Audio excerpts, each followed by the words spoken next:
Hi, everyone. This is Mrs. Schuster, and welcome to Computerized Accounting. I'm just going to talk a little bit today about Chapter 1, the types of things that you'll be doing in Chapter 1. It's an intro chapter, but there are a lot of little activities that you'll be doing. Hopefully, everybody has their textbook, and I'm going to go ahead and share. This is what your textbook looks like. It should come with a code for Cirrus, which is their publisher site. Our publisher is Paradigm, and they use something called Cirrus. It's very similar to the old Snap, only apparently it works better.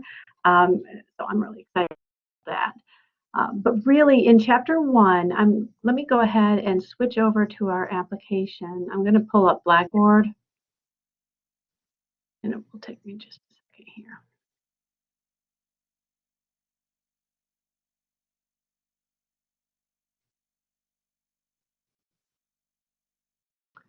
All right. So hopefully you guys are seeing Blackboard now. It got very small. Hold on a second.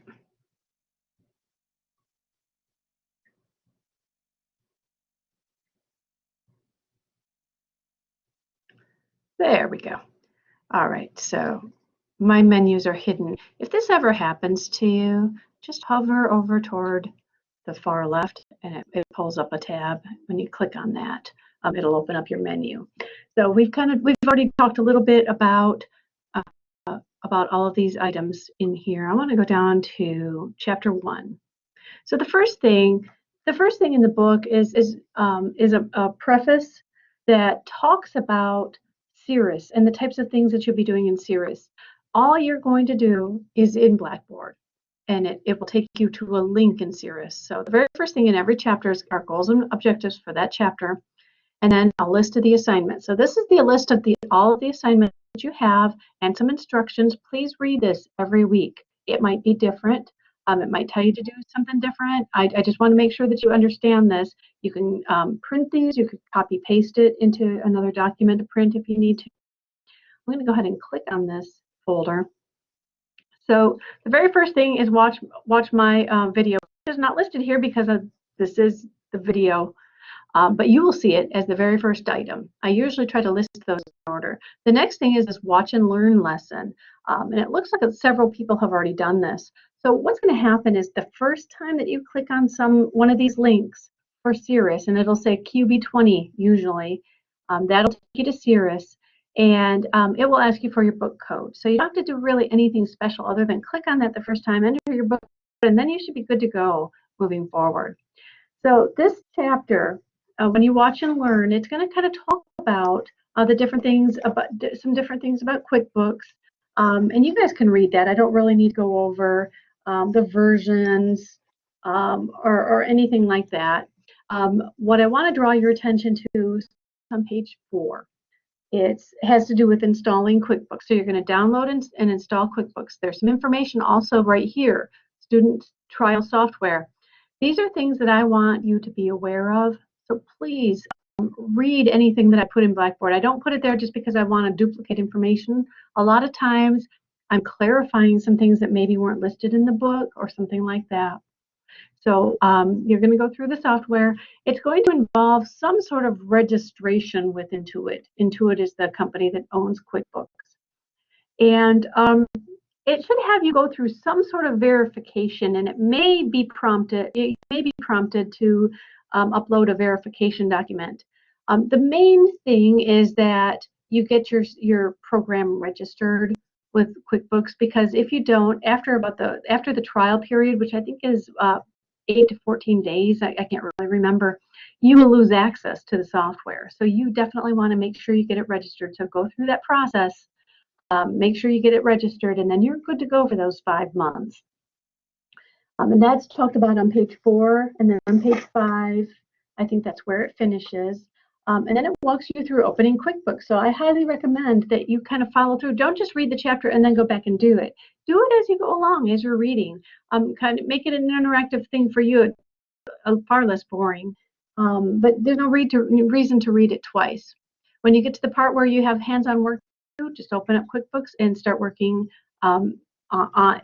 in the files, doing what it's telling you to do. And that's the great thing about this textbook. I've been using this textbook for a long, long time. This is a new edition, the 2020 edition, but it's a book that I've been using for probably 8 years, and it walks you through everything. The screenshots should be fairly accurate. I've not seen any problems with them.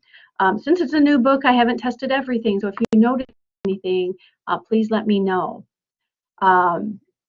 Here's the student verification, the document, if you're required to submit that. And the next thing is the student data files.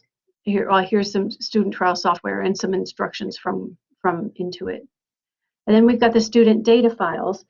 This book is going to talk about getting those student data files as well. Where I'm just trying to find. I might have skipped it. It's in the textbook. There's also information here to download those student data files. And that's really important because all of your work is going to be done pretty much in those data files. So they've got some kind of starter files that have certain information in them already that you will use. And I think I posted right here, find a place to keep them, create a system. I once had a student many years ago who had one folder she shoved everything in. And so she had to search through that folder every single time. I highly recommend doing what you do best. If you're a very organized person, you might have multiple folders. You have a folder for every chapter. Definitely try to separate these zip files, or what are they called? They're compressed files, and they're going to be a little bit different from the actual files you're going to open. Now, when you open QuickBooks, you don't open it by double-clicking a file. You're actually going to go into QuickBooks, choose your file, and open it from there. That is the best way to get into QuickBooks. So you're going to go through the entire chapter, and there's all kinds of information that shows you how to open a file, how to create a backup. I keep getting these little errors. Naming a file, restoring from a backup, things like that. You do not need to back up and restore every single time one of the chapters asks you to do it, but I want you to understand how to do it.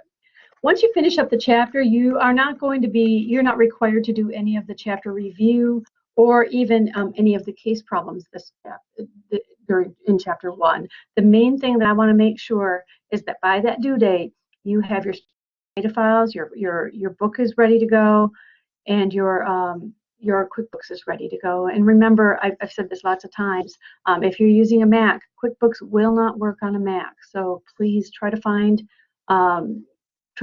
some other computer. I also recommend don't use a Chromebook. They don't have a lot of space on them.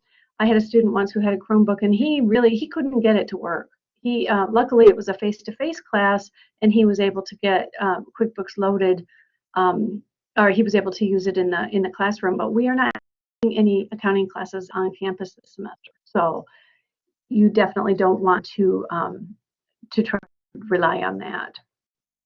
There is no test this time, no exam for chapter 1, but there is this little discussion, this chapter 1 discussion. That is for questions and answers. I've noticed today is Monday. I'm recording this, and somebody has already posted something in there, and I'm trying to hold off answering because I'm not sure that I know the answer to it. It's something having to do with a student interface that I don't actually see. So I'm hoping that one of the students will answer that, and once that happens, I'll probably add that information someplace in here. Okay, the last few things that we have in this chapter are some videos.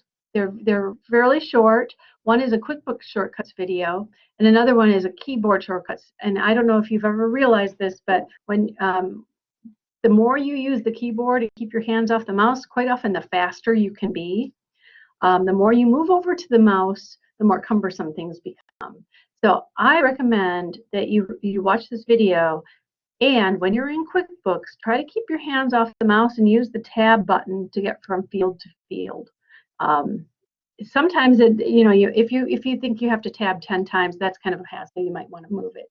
But there are lots of little things you can do, such as the date.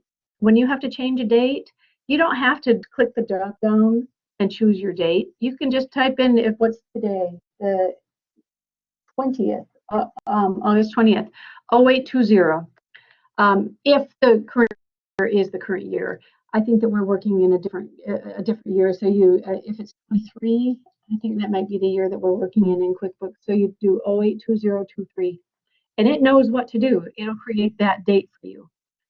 So if you have any questions, please let me know. Hopefully this should cover the things that I wanted you to know for Chapter 1. I'm going to do a video for Chapter 2 talking a little bit about QuickBooks, maybe a little bit of a lesson. But remember, this watch and learn lesson that's available in Cirrus is very, very good. So if I go back one step here, this is the breakdown of what you have to do, and then everything you need to do is within that folder. So let me know if you have any questions.